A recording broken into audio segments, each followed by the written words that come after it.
আসসালামু আলাইকুম ওয়া রাহমাতুল্লাহি ওয়া বারাকাতুহু নাহমাদুহু ওয়া নুসাল্লি ওয়া নুসাল্লিমু আলা রাসূলিহিল কারীম আম্মা বা'দ। শুধু দর্শক শ্রোতা আমন্ত্রণ জানাচ্ছি পবিত্র মাহে রমজান উপলক্ষে বিজয় টিভির বিশেষ আয়োজন দারুস সুন্নাহ ইন্টারন্যাশনাল মাদ্রাসা নিবেদিত আলোকিত রমজান অনুষ্ঠানে।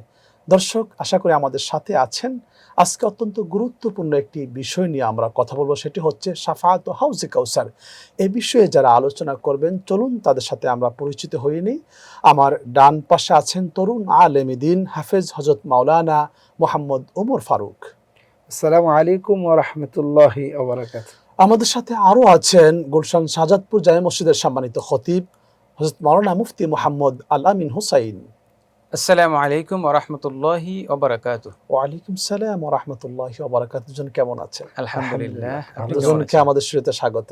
আলহামদুলিল্লাহ, শুকর। দর্শক, আমরা আজকে কথা বলবো শাফাআত ও হাউজে কাউসার নিয়ে।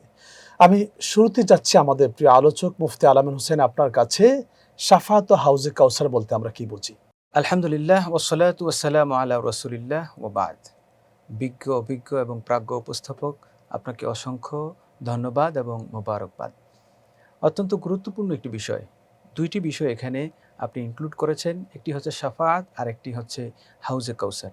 আমরা প্রথমেই যদি শাফাআত সম্পর্কে আলোচনা করতে যাই, তাহলে সূরা নিসার 85 নম্বর আয়াতে আমরা দেখতে পাবো আল্লাহ সুবহানাহু ওয়া তাআলা সেখানে ইরশাদ করছেন, মান ইয়াশফা শাফাআতান হাসানাতান ইয়াকুন লাহু নসিবুম মিনহা ইলা আখিরিল আয়া। যে ব্যক্তি কোনো ভালো কাজের শাফাআত করে, সুপারিশ করে, তাহলে সে তার সমপরিমাণ সওয়াব লাভ করবে। তো শাফাআত বলতে আমরা কি বুঝি? এখানে শাফাআত বলতে সুপারিশ, আর এখানে সুপারিশ বলতে সাধারণ কোনো সুপারিশ নয়, বরং শাফাআতুন নবী সাল্লাল্লাহু আলাইহি ওয়াসাল্লাম, আল্লাহর হাবিব সাল্লাল্লাহু আলাইহি ওয়াসাল্লামের শাফাআতকে যদি বোঝাচ্ছে। আমরা সহজ বাংলা কথায় বলি, কারোর জন্য আগ্রুমেন্ট করা বা কারোর জন্য সুপারিশ করা, জি, অর্থাৎ ধন্যবাদ। কারোর জন্য আল্লাহর কাছে মাফি চাওয়া, যে আল্লাহ তোমার বান্দাকে তুমি মাফ করে দাও, মাফ করে তাকে জাহান্নাম থেকে জান্নাতে যাওয়ার জান্নাত ব্যবস্থা দান করে দাও, অর্থাৎ এটাই তো। আল্লাহ রাব্বুল আলামিনের কাছে কারো পক্ষে সুপারিশ করা, জি। এবং এই সুপারিশ এবং করার হাউজে কাউসার বলতে আমরা কি বুঝি? হাউজে কাউসার বলতে, যেমন এটি কোরআনে কারীমে আল্লাহ তাবারক ওয়া তাআলা সরাসরি একটি সূরায় নাজিল করেছেন, সূরা আল কাউসার। কোরআনের সর্ব ক্ষুদ্রতম আর কি, সবচেয়ে ছোট যে সূরা, সূরা আল কাউসার, আল্লাহ রাব্বুল আলামিন তার প্রিয় হাবিবকে হাউজে কাউসার দান করেছেন। আল্লাহ হাউজে তাবারক ওয়া তাআলা, কাউসারের দুনিয়াতে অর্থ আছে একটা, পরকালে মূলত যেই অর্থাৎ বিশেষ একটি নহরের নেয়ামত, কথা বলা নহরের হয়েছে। কথা বলা হচ্ছে, ইন্না আ'তাইনা কাল কাউসার, নিশ্চয়ই আমি আপনাকে কাউসার দান করেছি। দুনিয়াবি অর্থ হবে কাসিরুন থেকে, কাসির মানে অনেক, অনেক মানে কি রাসূল সাল্লাল্লাহু তাআলা আলাইহি ওয়াসাল্লামকে এত বেশি আল্লাহ দিয়েছেন। ওয়ালা সাওফা ইউতিকা সমস্ত রাব্বুকা ফাতারদা। কল্যাণ বলতে যা বোঝান আল্লাহ তাআলা, সমস্ত কল্যাণ মঙ্গল আল্লাহ আল্লাহ তাআলা দান তাবারক ওয়া করেছেন। তাআলা তার হাবিবকে দান করেছেন, কারণ হাবিবে কিবরিয়া তিনিই হচ্ছেন রহমত, এবং রহমতের উৎস আল্লাহ রাব্বুল আলামিন তাকে রহমত রূপেই প্রেরণ করেছেন। আপনি চমৎকার বলছেন। আপনার কাছে আমি আবারও আসবো। মোহাম্মদ ওমর ফারুক, আপনি বলবেন যে শাফাত নিয়ে কোরআনুল কারীমে আল্লাহ তাআলা কি বলেছেন? ধন্যবাদ। অত্যন্ত গুরুত্বপূর্ণ একটি বিষয় অবতারণা করেছেন। শাফাত মানে সুপারিশ। এই বিষয়ে কোরআনুল কারীমে অসংখ্য আয়াত রয়েছে।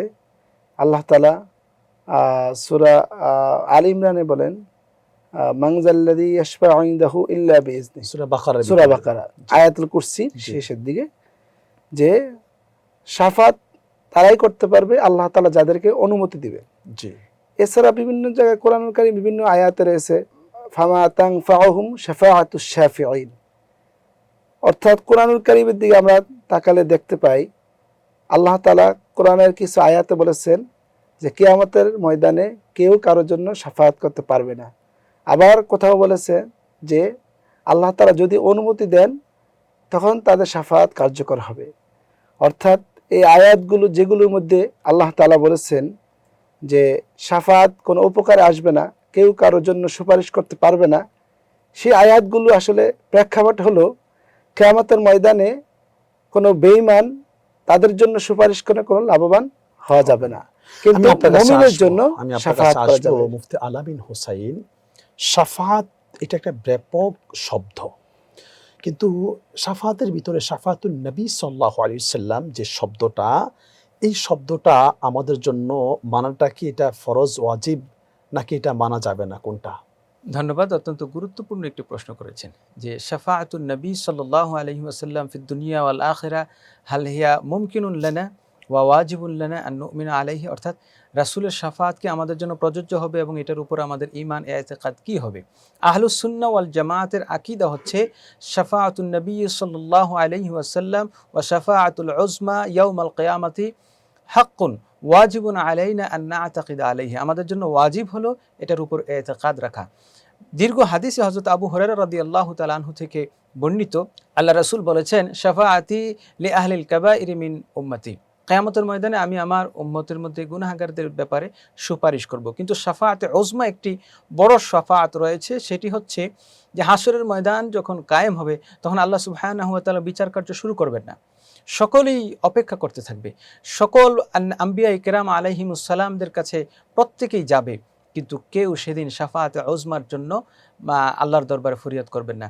একমাত্র আল্লাহর হাবিব দু জাহানের কিবরিয়া, হাবিবে কিবরিয়া দু জাহানের সরদার হুজুরে পর নূর সাল্লাল্লাহু আলাইহি ওয়াসাল্লাম শাফাআতে উযমা করবেন।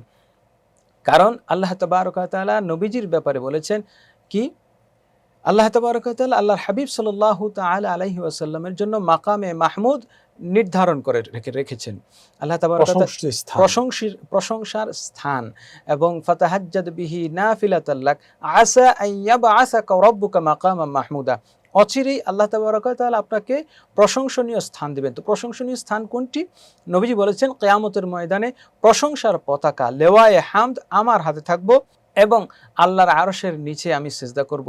সকল উম্মত যখন ব্যর্থ হয়ে আমার কাছে আসবে, বলবে, ইয়া রাসূলুল্লাহ, আপনি আমাদের জন্য হাশরের ময়দানে বিচার কার্য শুরু করার জন্য আপনি আমাদের জন্য আল্লাহর দরবারে সুপারিশ করেন। সর্বপ্রথম আল্লাহ রাসূলই আল্লাহর দরবারে শাফাআত করবেন, সুপারিশ করবেন। আল্লাহ নিজেই বলবেন, আল্লাহ সুবহানাহু ওয়া তাআলা সর্বপ্রথম যাকে অনুমতি দিবেন, যেটাকে শাফাআতে উযমা বলা হয়, তিনি হচ্ছেন রাসূল করিম সাল্লাল্লাহু আলাইহি ওয়াসাল্লাম। এরপরে আপনি জানেন একটা হাদিসে কারিমাতে আছে যে আন উসমান ইবনে আফফান রাদিয়াল্লাহু তাআলা আন নবী সাল্লাল্লাহু আলাইহি ওয়াসাল্লাম ইউশাফফু ইয়াউমাল কিয়ামাতি সালাসুনা আল আনবিয়া সুম্মা আল উলামা সুম্মা আশ শুহাদা। এই হাদিস সম্পর্কে আপনি বলুন। হ্যাঁ, ধন্যবাদ। যে কিয়ামতের ময়দানে ৩ শ্রেণীর লোক আল্লাহ তাবারক ওয়া তাআলা, এরপরে আরো অনেকের ব্যাপারে শাফাআতের কথা রয়েছে। যেহেতু আল্লাহ রাব্বুল আলামিন সূরা আম্বিয়ার ২৮ নম্বর আয়াতে বলেছেন যে লা ইয়াশফাউনা ইল্লা লিমান ইরতাদা, কিয়ামতের ময়দানে তারা শুধুমাত্র আল্লাহ যাদের পক্ষে অনুমতি দিবেন, যাদের জন্য আল্লাহ রাব্বুল আলামিনের পক্ষ থেকে অনুমতি থাকবে, তাদের পক্ষেই আম্বিয়া কেরাম, নবীগণ, শহীদগণ, সালেহীন, এমনকি হাফেজগণ পর্যন্ত সুপারিশ করতে পারবেন। আপনি চমৎকার বলছেন মুফতি মাওলানা ওমর ফারুক। আপনি বলবেন যে এই যে সুপারিশ শুধু কি আল্লাহ নবী করবেন না আরো কেউ করতে পারবেন? ধন্যবাদ। আল্লাহ রাসূল সাল্লাল্লাহু আলাইহি সাল্লাম সর্বপ্রথম সুপারিশ শুরু করবেন, আল্লাহ তাআলা তাকে অনুমতি দিবেন, তখন আল্লাহ রাসূল সাল্লাল্লাহু আলাইহি ওয়াসাল্লাম সুপারিশ করবেন। এরপরে নবীগণ সুপারিশ করবেন, শহীদগণ সুপারিশ করবেন, সিদ্দিকগণ সুপারিশ করবেন, এমনকি সন্তানের মা বাবার জন্য সন্তানও সুপারিশ করবেন।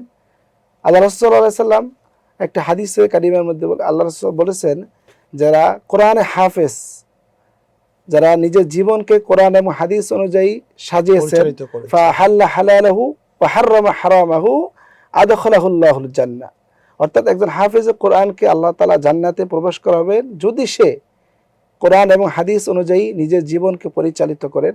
শুধু তাই নয়, হালালকে হালাল মেনে, হালালকে হারাম মেনে চলেন, হারামকে হারাম মেনে চলেন, তাকে তো জান্নাতে প্রবেশ করাবেনই, তাকে আল্লাহ তাআলা 10 জন জাহান্নামীকে, যাদের জন্য জাহান্নাম ওয়াজিব হয়ে গিয়েছে, সেই ধরনের 10 জন জাহান্নামীকে সুপারিশ করে শাফাআত করে জান্নাতে নেওয়ার জন্য আল্লাহ তাআলা তাকে অনুমতি দান করবে। সুবহানাল্লাহ। শুধু তাই নয়, কিয়ামতের ময়দানে এই যে আমরা মাহে রমাদান কাটাচ্ছি, এই মাহে রমাদানও রোজাদার ব্যক্তিকে শাফাআত করে জান্নাতে নিয়ে যাবেন, কোরআনও তো করবেন, কোরআনও করবেন। আল্লাহ রাসূল সাল্লাল্লাহু আলাইহি সাল্লাম আসিয়াম ওয়াল কোরআন ইয়াশফাআন, এবং এই রোজা বলবে, আল্লাহ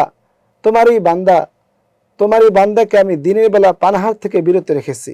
কোরআন বলবে, আল্লাহ তোমারই বান্দাকে আমি রাত্রি বেলা ঘুম থেকে জাগ্রত রেখেছি, অর্থাৎ কোরআন তেলাওয়াত করেছি। আল্লাহ আমি তোমার কাছে এই বান্দার জন্য ফরিয়াদ জানাচ্ছি। তখন আল্লাহ তাআলা কোরআন এবং এই রোজার সুপারিশকে কবুল করে ওই বান্দাকে জান্নাত দান করবে। সুবহানাল্লাহ। মুফতি আলামিন হুসাইন, শাফাআতুন নবী সাল্লাল্লাহু আলাইহি সাল্লাম যদি কেউ অস্বীকার করে তার ঈমান থাকবে কিনা আপনার কাছ থেকে জানবো, তবে বিরতির পর। সুপ্রিয় দর্শক শ্রোতা, আপনারা দেখছেন দারুস সুন্নাহ ইন্টারন্যাশনাল মাদ্রাসা নিবেদিত আলোকিত রমজান। নিচ্ছে ছোট্ট একটি বিরতি, আমাদের সাথেই থাকুন। ফিরছি আমরা কিছুক্ষণের মধ্যে ইনশাআল্লাহ।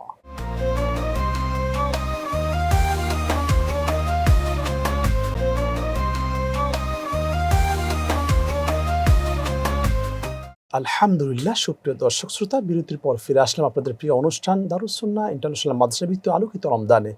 মুফতি আল-আমিন হোসেন, আপনার কাছে জানতে চেয়েছেন বিরতির পূর্বে যে শাফাতুন নবী অস্বীকার করলে ঈমান থাকবে কিনা।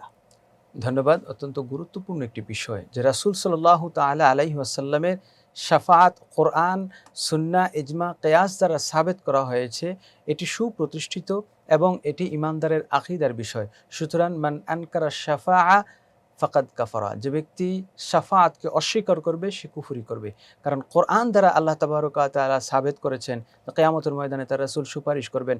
আল্লাহ রাসূল নিজেও বলেছেন, আল্লাহ রাব্বুল আলামিন বলবেন সাল তুতা ইশফা তুশাফা, হে রাসূল আপনি চান আপনাকে দেওয়া হবে, আপনি শাফাআত করেন সুপারিশ করা হবে।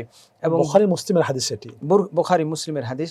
এবং রাসূল সাল্লাল্লাহু তাআলা আলাইহি ওয়াসাল্লামের আরও একটি হাদিসে আমরা জানতে পারি যে আল্লাহর হাবিব সাল্লাল্লাহু আলাইহি ওয়াসাল্লামের কাছে হযরত মুআজ ইবনে জাবাল কোনো এক সফরে গভীর রজনীতে দেখলেন আল্লাহ রাসূল হাস্যোজ্জ্বল অবস্থায় আকাশের দিকে দুহাত তুলে দাঁড়িয়ে মুনাজাত করছেন। তখন রাসূল সাল্লাল্লাহু আলাইহি ওয়াসাল্লামকে প্রশ্ন করলেন সাহাবী মুআজ ইবনে জাবাল রাদিয়াল্লাহু তাআলা আনহু, ইয়া রাসূলুল্লাহ, আপনাকে আজকে আকাশের পূর্ণিমার চাঁদের চাইতেও সমুজ্জ্বল লাগছে, আপনাকে খুশি লাগছে, কারণ কি? আল্লাহ রাসূল বললেন, আমার কাছে আজকে এমন একজন ফেরেশতা এসেছেন যিনি ইতিপূর্বে আসেননি। তো নবীজি সাল্লাল্লাহু আলাইহি ওয়াসাল্লাম বললেন যে আল্লাহ তাবারক ওয়া তাআলা তার মাধ্যমে আমাকে দুইটি বিষয়ের ফাখাইয়ারানি আমরাইন, দুইটি বিষয়ের ইখতিয়ার দিয়েছেন। একটি হচ্ছে আন তাদখুলা উম্মতি মিন উম্মতি, আমার উম্মতের একটি দল অর্থাৎ অর্ধেক বিনা হিসেবে জান্নাতে প্রবেশ করবে। আরেকটি অপশন হচ্ছে যে আমি তাদের জন্য সুপারিশ করব, আমার সুপারিশে জান্নাতে যাবে। অর্থাৎ প্রথম অপশন হয় বিনা হিসেবে বিনা সুপারিশে অর্ধেক উম্মত জান্নাতে যাবে, আর নচেত আপনার সুপারিশে যাবে। আল্লাহর হাবিব সাল্লাল্লাহু আলাইহি ওয়াসাল্লাম বলেছেন, আমি সেকেন্ড অপশনটাকে বেছে নিলাম, কারণ আমি আমার উম্মতকে দেখে দেখে সবাইকে জান্নাতে নিয়ে যাব। সুবহানাল্লাহ। অপর আরেকটি হাদিসে আল্লাহ রাসূল বলেছেন, লিকুল্লি নাবিয়্যিন দাওয়াতুন মুস্তাজাবা, প্রত্যেক নবীর জন্য একটি কবুল দোয়ার প্রতিশ্রুতি আল্লাহর পক্ষ থেকে রয়েছে, আর আমি আমার সেই প্রতিশ্রুত দোয়াটি রেখে দিয়েছি কিয়ামতের ময়দানে, শাফাআতি লি আহলিল কাবাইরি মিন উম্মতি, আমি কিয়ামতের ময়দানে আমার গুনাহগার উম্মতের জন্য দোয়া করব, শাফাআত করব, সুপারিশ করব। এই জন্য সেই দোয়াটা আমি বাকি রেখেছি। সমস্ত নবীগণই কিন্তু সেই দোয়াগুলো নিজেদের জন্য চেয়ে নিয়েছেন। আল্লাহ রাসূল দো জাহানের কান্ডারি আমাদের উম্মতের দরদি নবী কিয়ামতের ময়দানে আমাদের জন্য সুপারিশ করবেন, সেজন্য সেই দোয়াটি বাকি রেখেছেন। সুবহানাল্লাহ। এই যে রাসূল করিম সাল্লাল্লাহু আলাইহি সাল্লাম সুপারিশ করবেন, কাদের জন্য করবেন? ধন্যবাদ। কাদের জন্য সেই কথা আল্লাহ রাসূল বলেছেন, লি উম্মতি মিন আহলিল কাবাইরি, আমার উম্মতের মধ্যে এমনিতেই যারা জান্নাতি রয়েছে, সাহাবায়ে কেরাম, সিদ্দিকিন, শুহাদা, সালেহিন ওয়া হাসুনা উলাইকা রফিকা, তারা তো আল্লাহ রাসূলের রাসূল সাল্লাল্লাহু তাআলা আলাইহি ওয়াসাল্লামের সাথে সাথেই তারা জান্নাতে যাবেন। কিছু রাসূল সাল্লাল্লাহু আলাইহি ওয়াসাল্লাম বেছে বেছে হাদিস শরীফে আছে যে আল্লাহর হাবিব সাল্লাল্লাহু আলাইহি ওয়াসাল্লাম গুনাহগারদেরকে জাহান্নাম থেকে টেনে টেনে তুলবেন, যাদেরকে জাহান্নামের আগুন ইতিমধ্যে পুড়িয়ে একেবারে কয়লার মতো করে ফেলেছে আল্লাহ রাসূল তাদেরকে দেখে দেখে নিজের উম্মতকে দেখে দেখে সেখান থেকে ডেকে তুলবেন।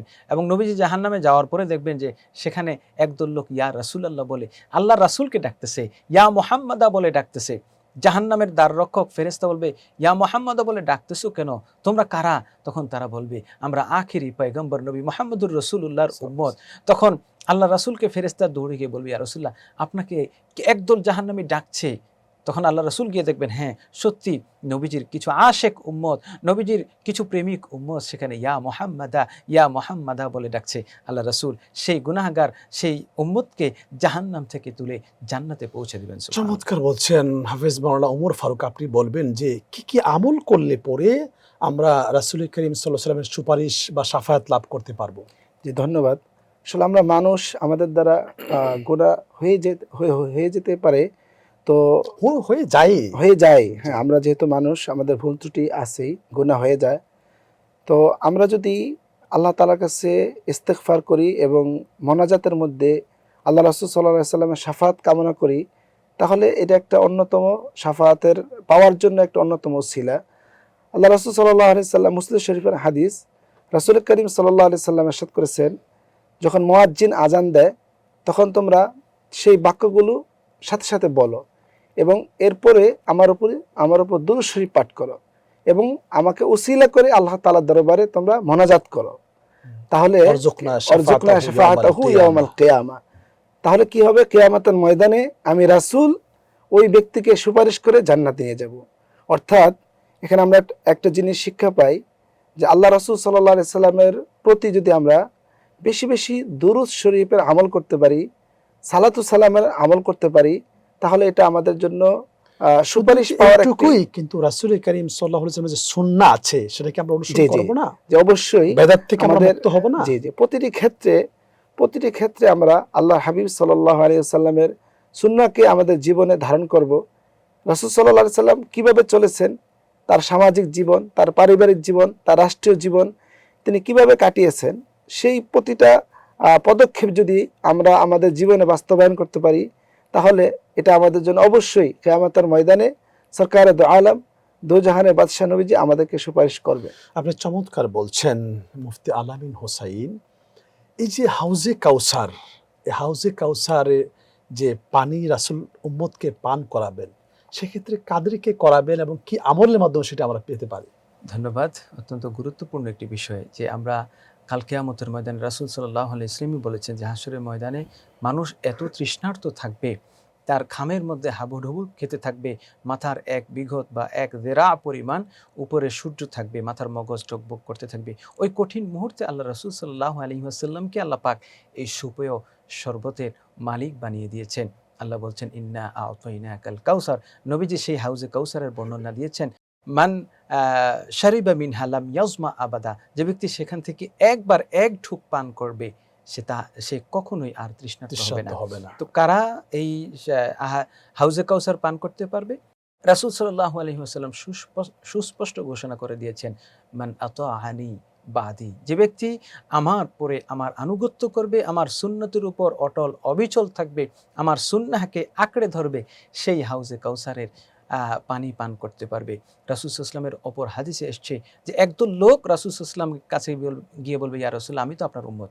তখন আল্লাহ রাসূল বলেন, সুহকান লিমান গায়্যারা বাদি, তুমি এখান থেকে দূরে সরে যাও, কারণ তুমি আমার অন্তর্ভুক্ত নও। তুমি আমার পরে আমার সুন্নাহকে তুমি লঙ্ঘন করেছো, সুন্নাহকে পরিত্যাগ করেছো, সুন্নাহর বিপরীত তুমি কাজ করেছো, আমার সুন্নাহ অনুযায়ী তুমি চলনি, তাদেরকে হাউজে কাউসার থেকে তাড়িয়ে দেওয়া হবে। তো আমরা এই হাদিস থেকে আমরা বুঝতে পারি আল্লাহর হাবিব সাল্লাল্লাহু তাআলা আলাইহি ওয়াসাল্লাম তার অনুসারী, অনুগামী, সুন্নাহর অনুগামী যে সকল উম্মত রয়েছেন, তার আশেক উম্মত, প্রেমিক উম্মত রয়েছেন, তাদেরকে হাউজে কাউসার থেকে পান করাবেন। আর যারা রাসূল সাল্লাল্লাহু আলাইহি ওয়াসাল্লামের আনিত দিন ধর্মকে বিকৃত করেছে, রাসূল সাল্লাল্লাহু আলাইহি ওয়াসাল্লামের সুন্নাহ অনুযায়ী জীবন পরিচালনা করেনি, বরং সুন্নাহকে উপেক্ষা করেছে, পরিত্যাগ করেছে, তার বিপরীত চলেছে, তাদেরকে কখনোই আল্লাহ রাসূল সাল্লাল্লাহু আলাইহি ওয়াসাল্লাম হাউজে কাউসার পান করাবেন না। এবং ফেরেশতারাও তাদেরকে চিনিয়ে দেবেন।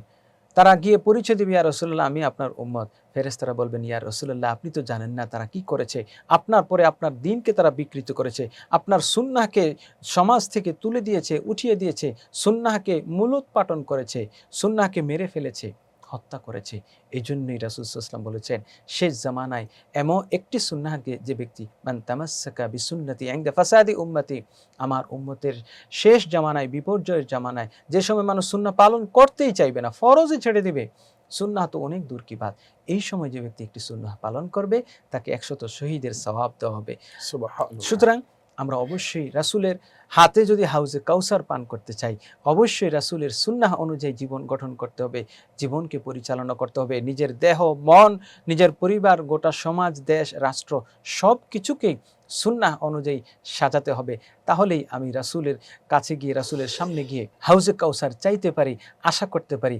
আর আমি রাসূলের সুন্নাহের খেলাফ কাজ করলাম আর রাসূলকে বললাম, ইয়া রাসূলুল্লাহ, আপনি আমাকে হাউজে কাউসার দেন, কখনোই নয়। সেদিন রাসূল সাল্লাল্লাহু আলাইহি ওয়াসাল্লাম উম্মতকে তাড়িয়ে দিবেন, আফসোস করবেন। সেদিন আমাদের আফসোস করা ছাড়া আর কিছুই থাকবে না। দুজনকে অসংখ্য ধন্যবাদ আমাদেরকে সময় দেওয়ার জন্য। সুপ্রিয় দর্শক শ্রোতা, শাফাত এবং হাউজে কাউসার দুটা গুরুত্বপূর্ণ বিষয়।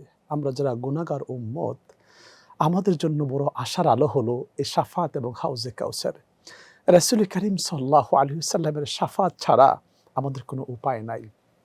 আর কিয়ামতের বিভীষিকাময় অবস্থায় যেদিন একজন থেকে আরেকজন পলায়ন করবে, সেই হাসরের ময়দানে বিচারের দিন, সেদিন কিন্তু আরশের ছায়া ছাড়া কোনো ছায়া যেদিন থাকবে না, সেদিন রাসূল করিম সাল্লাল্লাহু আলাইহি ওয়াসাল্লামের হাত মোবারকের মাধ্যমে যারা এক পেয়ালা সেই হাউজে কাউসারের পান করবে, তাদের কখনো আর তৃষ্ণা লাগবে না। রাসূল করিম সাল্লাল্লাহু আলাইহি ওয়াসাল্লাম বলেছেন, আমার যে সকল উম্মতের মধ্যে, মুসলিম শরীফের হাদিস, যারা কোরআনুল কারীমকে এবং আহলে বাইতকে যারা ধারণ করেছে, মেনে চলেছে, এই আহলে বাইত এবং কোরআন সমান্তরালভাবে একসাথে ট্রেনের লাইনের মতো আমার কাছে উপস্থিত হবে। আমি আমার আহলে বাইত এবং কোরআনকে যারা অনুসরণ করেছে তাদেরকে হাউজে কাউসারের পানি পান করিয়ে জান্নাতে নিয়ে যাব। সুবহানাল্লাহ। এবং মনে রাখবেন যে আকাশের নক্ষত্রের মতো, তারার মতো এতগুলি পেয়ালা থাকবে, মানুষ থেকে আরও অধিক পরিমাণ পেয়ালা থাকবে।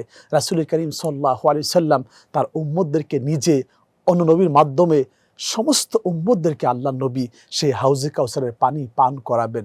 তো সেই দিন যেন আল্লাহ সুবহানাহু ওয়া তাআলা আমাদেরকে রাসূল করিম সাল্লাল্লাহু আলাইহি সাল্লামের হাত মুবারকের মাধ্যমে যেন আমরা হাউজে কাউসারের পানি পান করতে পারি, আল্লাহর কাছে আমরা সেই দোয়া করব।